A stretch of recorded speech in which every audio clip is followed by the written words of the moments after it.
ताबीरिबा मयामबु तारामना ओक्सबगा लोइनना ngasisu mausagum katangi sagol haiba waridugi marisuba amadi aroiba saruk puduna laksari warisi mayam pun amuk taminarasi Rajkumari induna hairaki ibungo nahangna nanai nupi aibusu thang tagi kanglon punamak hainaba khara takpiu nanai haksu ibungo gi karinguma matamda nating pangba ngamnanaba hayan bidaba yadre nahan makai din nanai na apamba oja phangjadabadagi thang tagi kanglon tamjaninglabasu tamba phangduna leijari bani Rajkumari gi wadu targa katanyai kauba ibungo aduna ibe manabu pambirabadi aina khangjaba kharadi taksagi adubu ibe mana mafam asida thang ta tamba satki haibasi maharaj na yabirakadra ibe mana kumlaki aina pamjaba ojada khulai tamjage haibabu karigi yaroi doribano nahana ayaba pikhrabani nahan pubikhiba sagol asidi yamna thuna pharamle kari hidak pu tawbibano asomna ngangnari ngai aduda katan yaigi sagol laba duna sangsilaktuna Rajkumari da khurumjai Mada khurambadu uraga sagol abo madusu sangsilaktuna mabe magi mafamda sagol laba duna tawbadugum khurumjarakhi sagol adubu muna yengjaraga Raj kainana phuk hakolaktuna sagol gi marai bakta nanbikhi aduga hairakhi aihak nangina thakta tongduna yengnaba singbu lamba tawba ngamnanaba nangsu kan hono aduga ai sunabungogi mafamdagi thang tagi kanglon punamak hainaba tamlagi aihak nangina thakta tongduna chauraba lampaga si koina sianduna sananingi aduba nahakina sadu mapung phana phagatri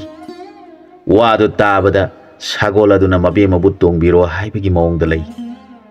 madu urga katanya aduna sagol gi yasan amadi sabal hapladuna ibema sagol thakta tongkhat piro hairakhi Rajkumari mapining semjaraga sagol thakta chongkhat khre sagol gi chupli pairaduna paglaba lamhang adu koina sagol thorage sagol labaduna sagol amongi matung induna cheli sagol du songadra hairaga nungsit ki mang thana sagon chele Rajkumari mapungning du nungaibana thumat khre asomdana Rajkumari ga langminaba singaduna angak pagaloinana makhoigi matawadu yengduna leiri hayengdagi de aihak ibungo gi nakta thang ta tamba laksaragani hainaduna makhoi animak sagol ani du lampak adu da thambiram laga katan yaigi mayumda sanglakle lagliba singadu su makhoigi matung induna sanglakle mayamdu ubada katan gi mapa anaduna Rajkumari bu muna yengjaraga mamitiki mapi taraduna lona kaple mana khali masibu nahanmuki maboki aigi imau adugi sakam mankreda anaduna mana kapli badu uhandana ibema nakhoi mayam laklibra kari sagani masane pa yengladuna ibungo nahangna ingolda paliba hirang singasi ibema singasi sana ba heklau asum haiduna mama adubu kokthokjaraga makhoi mayamgi phamnaba phida thabiraduna ningthina phamanbire nopi ahanaduna ibema sing nakhoi irujarakpa ngakta oiramgani aduna imana thong thangnaba loina piragi mamang sangoi asida nakhoi mayam sangduna thong thangnaba tawro imana honarabadi yamna taplani hairakhi mamadugi wadu taraga Rajkumari na ima karigi sangoi da thonggadoribano ima khoigi sakhum da sangduna aikoina honagani asom hairaga Rajkumari sakhum sangkhri maduda hanubi mama aduna ibema thongnabadi imana pige aikhoigi hana thongariba patra sidi konararoi haiduna mama na thongnaba patra madi siang hawai amatta watana kumari singaduda pire Rajkumari gi matawaduda langminariba kaida singadu ngakpana loikhi makhoina khali aikhoigi ibema si soidana imung asigi mau oiragani mahangna suki matik imung asida mathwai tajai katanyagi imung adusu yamna nungaina awatpa amata laitana pali makhoi khudimangna पामलिबा पुनमक अहन अदुना पुथोक्तुना P असुमना सामिन थकमिनरबा मतुंगदा कैना सिंह अदुना राजकुमारी यंगलदुना चलसी हायरबदा राजकुमारी न संगसिलक्तुना अहन अनिदुबु खुरुमजरगा अखोय अमुक चसरुखिगे हयेंगदि अहाक थांग ता तंबा लाक्सगनी हायरमलगा मखोय मयामदु चटख्रे सगोल अमो मदुसु कतनी आइना सजिक निंगथीना पिजबदगी मतम खरादुगी मनुंगदा मसादु फगलले राजकुमारी न कोनुंग यौरबदा मपाबुंग महाराज की नाक संगसिंतुना महाकसु थांग तागे कंगलोन यामना हैनिंगी अदुना महाक थांग ता तंबा चटके हायरले मसागी वादु तारगा निंगथौना करिगी इसाना मीगी चटुना तमगदोरिबनो अइना लेबाग सिगी अहैबो ओजा कौखतुना तमहनगनी हायरखी मपा निंगथौगी वादु तारगा राजकुमारी ना पाबुंग महाराज पाबुंग ना अहैबो ओजा कौखतुना तंबा अदुदी कोनुंगी मी मयाम अमा उरगनी मधु अइना पामदी अइना तमनंगलिबदी अरापा मी अचिकपा मफम अदुदा सगोलगा कोनना थांग तागे कंगलोन सुना मदी सगोल टोंगदुना सोकनबा लानगी मौंग खुदिमक सुना तमजनिंगदुना अइना पामजबा ओजामा मागे नाकता चतुना तमजगे हायरमले मसागे वादो तारगा निंगथौदुना खल्ली माना हायरिबसी नहान सगोन पुखिबनी पादु सोइदना ओइबा तारे खंदुना हायरखी इबेमा महाक्तुबु थांग तागे कंगलोन हाइब्रा इपासु मागे मौंग अदु हायरमगदबा माली मसा नुपीना खुमजरखी पाबुंग महाराज महाक निंगथीना हाइबा मिसकनी मापा निंगथौना फरे इसाना सुम फगनी हाइबदु तौरो अदुगा नंगना चटपा तारबदी मयुमदा मतम खरा लैरगा तमगे हाइब्रा नात्रगा सना थोकना तौदुना तमगे हाइब्रा साना थंगनबगीदी मसीदगी पुगे हाइब्रा हाइना हंगलखी मसा इबेमना पाबुंग महाराज साना थंगनबगीदमक थोइना अवाटपा लैरोय खुदिमक मखोयगी वातना लೈ वालिबा हाइबबु ओजागी नुपीददी वाली मखोय अहुमदनी इमुंग अदुदा लैरिबदु मखोयगी करिसु अवाटपा लैते खुमखी निंगथौ अदुना करिगिनो अवाटपा लैत्रबा माई मसिंग निंगथीन हाइरबा महांगना हौजिक फावबा मयुम पांद्रिबदी खली अदुगा अमना मसा नुपीना निंगलिबा वखल माना मपाइबु भाप तासनु हाइना इकाइदना nganglibadu khallaga hairaki isanabu phagani hairabadi ipagidi karisu hairaroi nahangna apama tawro hairaki masanupina mapagi ayaba phanglabada thangta sungoina singba makal punamak langi phizona singba khibik loina yomsillaga nonganbaga masa sengdokpa loijaraga manai sagol gari thawbada mafam adu tana pot singaduga konana thilanki Katanyai yum yorabada mapa mama Katanyai na yamna harauna mabu okpiraduna mana purapa punamak Katanyai ni mungda pusiduna mafam sana thambiki ahal mama aduna tauriba matawasibu karam tholagadaba ningthaugi maza ibe masina ekhoibu nungsibiri basibu yamna nungsa thikreda haina sonjai mama ge wado taraga mapa ahanaduna hairaki karigi nangna wabage nipa oina poluraba nasani pa sigi marai baki wani laibang nabu tamlurabadi kiduna karigi siangani pomnamak thengnagadabani nangna rajkumari gi laina bakadu ningthina siamduna thambiyu hairaki hanubi aduna adugidi ngarang mana nganglamba wafam adu tabadagi aina khangladuna ningthina siamduna thamjarabani khumlaki hanubana ibe manahak asidi ai loina bi oibada matik sap sabini Haujita nang na wasinaba sari thabakti nang na hana losinuna thanamle pele kari suwaruganu nipa masani hanujarabasu mapa ayak leiri masana yadababu haibani nupi masana yaribabu karigidamak kigadoribano thengnapam thokpa punamak isagi thengnagani aina han khara oijarabasu isagi damakta arakpa punamak thengnagani haina mapa aduna pambom tingba wahaidu tajaraga Mama adu awaba kharap faraduna hoida mapa nahag henglingai de isagi kari watkani thengnapam thokpa thengnarasi hairaki ahana nidu nungaina wari sanari katanya amasung rajkumari anidi masa masagi phijet setuna thangta sungoina singba punamak painaraga sagol puraduna lampak aduda satkiduna thang ta tamba horakhi thang amasung tage kanglon punamak tambiba loiraga makhoi ani sagol ani da kakatuna lamjen tanaba horakle sagol ani dusu mana hena bakanna seli asumna makhoi ani si sagol tongduna thang amasung tage lan su tami asum tawna matam khara leiraba tungda ningthau asina masano pina tawriba thabak adu karam tawribano yenge haiduna sagol tongduna matanta lona yengba lakhi maduda makhoi anina sagol mathaktagi thang amasung tagi kanglon punamak puthokduna tamlibudu uraga ningthau ngakpana loikhri mana tumina yengduna leire makhoi anidu sagol mathaktagi songthanaraga thangi lan haunakhri masa punamak thangtana pomyom yombagum angakpa mawongda yanaduna tamnaribadu yenglaga ningthauna ngakpaga loinana yengduna lei madugi tungda makhoi anidu ta painaraduna tagi lan tamba amuk haurakle animak henjinadi angakpani matam kharagi manungda Rajkumari thang tagi niyam punamak thuna hairabada mabungobu yengjaraga hairakhi ibungo nanayaina nipa oibagi ihei tamjaribasi atai amagi nati aikhogi senapati oiriba nipa asigi masa nipa amalei mamingna hemaiba kawi naha oiringaidagi mana aibu lumduna laklibani mapa asinasu ipa ningthauda masagi dama aibu mamau oige piu hairibani aina yadabadagi ipa ningthauna pidaduna leiribani nomadi soidana makhoiga aikhoiga lan songnaragani ipagidi misang kanasu leiroidori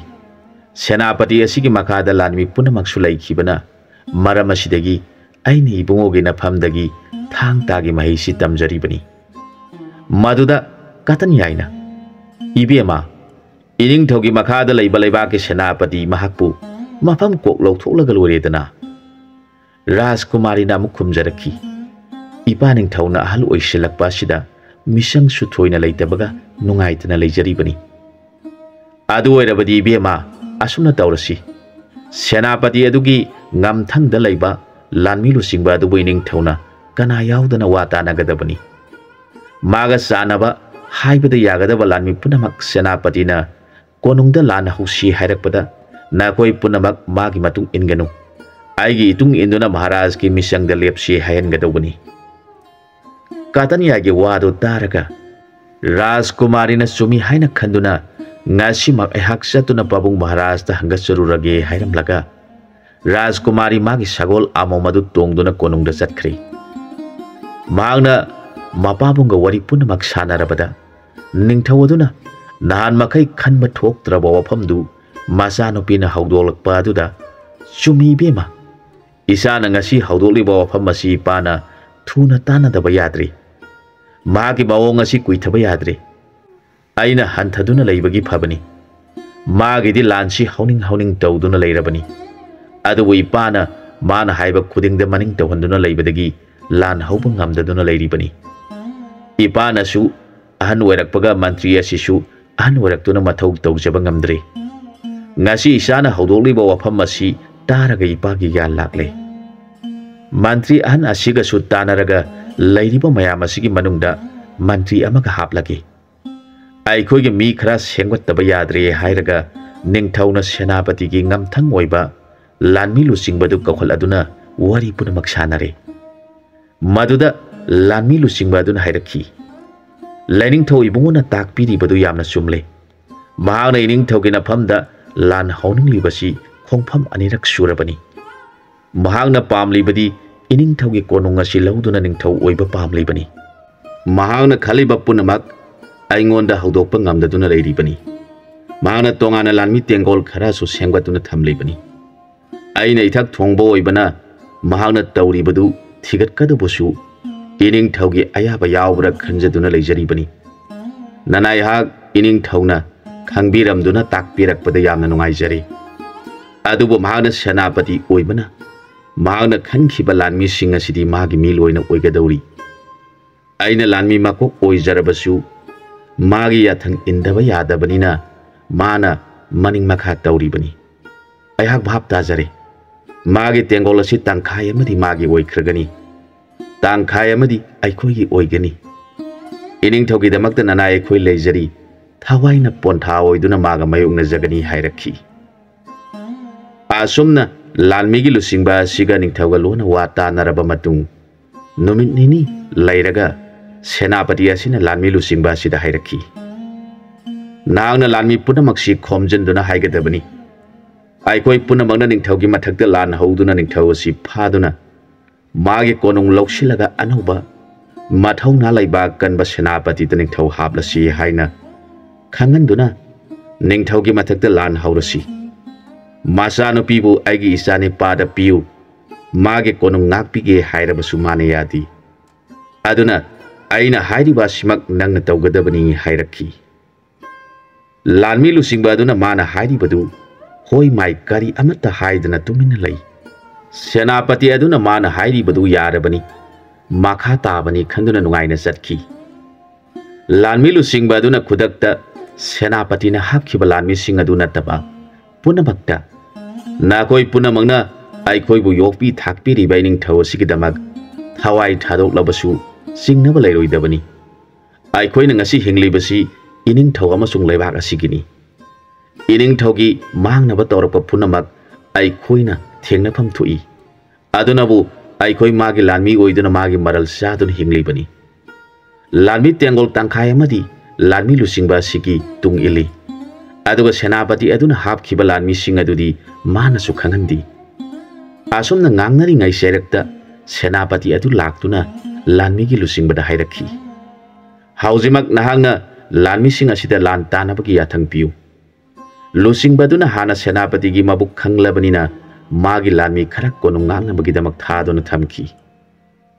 ningthaw amasung angang nupi punamaksu section laibinaba khanganjarakhi ningthaw aduna su katan yagi thang tagi hai singbadu khangbanina mi thaduna konung sangnaba laktaba yade haina pau pikhi senapatina lantasi haibaduda lanmigi lusingbaduna hangjarakhi senapati ibungo karamba desta lantaga doribano kari maramgi lansat ka doribano ining thawi yathang oirabra lanmi lusingbagi wadu taraga senapati aduna nangna hairibadu karino aina hana nangi nafamda khangan khrabani adu nauna engonda hanglibadi karigino ai wabu thawoidrabadi nha ngasimak lanmi lusingba oiba lauthoklagani hairakhi lanmi ki lusingba aduna su mapu masak khangdaba nangbu yokpi thakpi ri bami bu mangna basinba nakti ngasidagi senapati oiba matik sadi aduna aina nangbu nafam lauthoklagani hairakhi senapati aduna laurakhi lanmi sing nakoi kari yengli lanmi lusingba si phajelo magi wadu taraga lanmi gi lusingba aduna su lanmi punamak kari yengli laiba ki mangnaba tawba mabu senbi ba masak khangdaba konung mi hobani pa si khudakta mathwai lauro laurakhi lanmi sing sang silaktuna senapati phana ba tawrakhi senapati na hapkhiba lanmi sing sang silaktuna lanmi lusingbagi lanmi singa yana ba horakle asomna mathang mathang songsinaduna yanakri konung sangba ngamdanaba lanmi singna thattuna thamkri akan mamongda ningthaugi mapal kangjaibungda nakan ani thoknaraga lan tongnakri senapati aduna hana sem saduna thamlamba lanmi tengolama masani pa hemaiba kawba aduna puraduna mapagi misangda lepkhri lanmi lusingbagi lanmi singna akan mamongda angakpa phangna yanakri afang afang bahana kre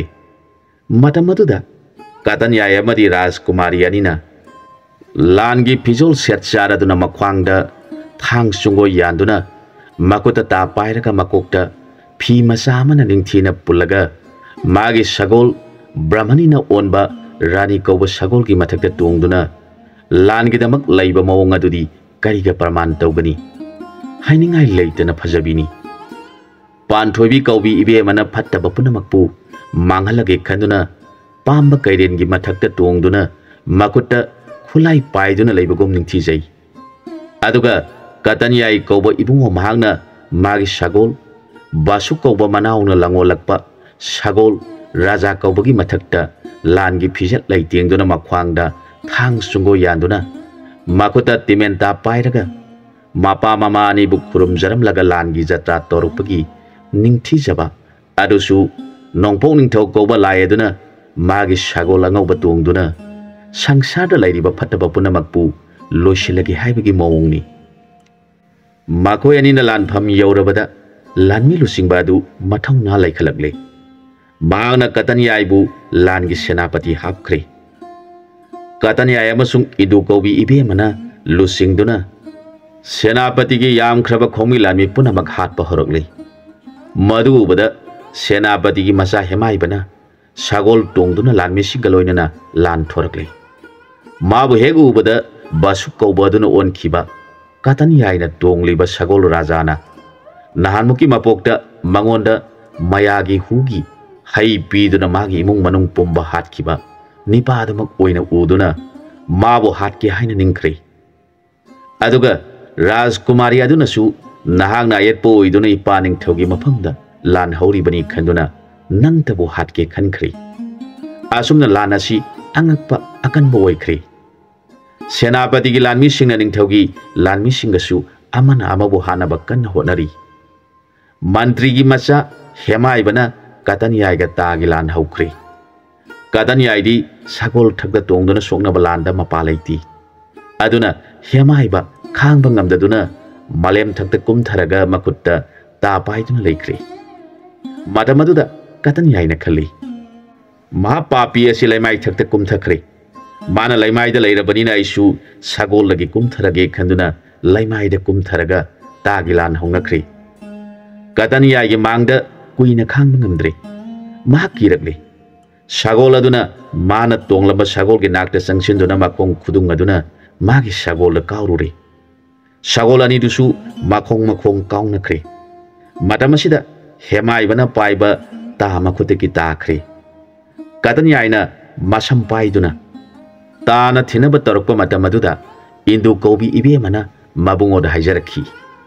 magi mathwai adudi nana yengoda pipiu hairakpa wadu taraga katanyai na khulai thaba ngamdaduna indu kobi ibe mabungai duna leikhi rajkumari induna thang saladuna magi nakta sangsilakpa duda senapati gi masa hemai bana khali ngasidi aigi thawai mangba tare aduna mana aigi ngakkake tauringaida phirei digi suri salaga mabu halage khanduna leikhre sagol raja nasu mabu hatke khanduna mapuda nibadagi mahak sagol oina pokhibani adubu matai mana hatkani sangsilapadu munna yengduna leikhi rajkumari na hemai babu masam pairaduna hatki hector paduda hemai bana phirei digi suri satpadu uraga thuna sagol songsilaktuna makhongna hemai babu kanna kaukhre hemai ba phaina tuduna leire rajkumari na tuduna leiriba hemai bagi manga kakre madamaduda sagol rajana makhong khumangani na hemai bagi tariba masada makhong sabet ne khaikhre asumna makhoi ani gi wasak ngakhi senapati du masa sibo ubadagi lanmi singaduda nakhoi kari yengduna leiri makhoi ani mak phaduna mathwai lawro hairakhi ningthaugi lanmi singa senapati gi lanmi singa onsinaduna angam bayanari katanyai na senapati tamna sagol thoujenduna senapati ga thangi lan haukhri senapati du phana thauna phabani adubu landaba katanyai gi mangda lepa ngamdre senapati phare rajkumari gi apamba katanyai na ngaiduna leikhri rajkumari na makhutta thang paiduna senapati manga kaktun hale madusu sagol aduna mathakta makhongna nele senapati lanphamda tukhrabada magi lanmi punamak phare makhoi punamak makhutab khulai thadoktuna rajkumari da sangjare rajkumari na nakhoi punamaki naran ngakpige nakhoi punamakna senapati gi imungi miyoi khudingmak angang phawba khaktana hatuna puro madu natrabadi nakhoi punamak pusu hatkani hairakhi magi mi oiramba lanmi sing aduna siba kibadagi senapati gi imungi miyoi khudingmak angang phawba hatuna purakhi madu nahanmuki mapokta phatraba ningthaugi macha aduna ningthaugi majaibe madubu pambadagi mayum pankhraba mapuruba leikhrabi mahakpu kalakpadagi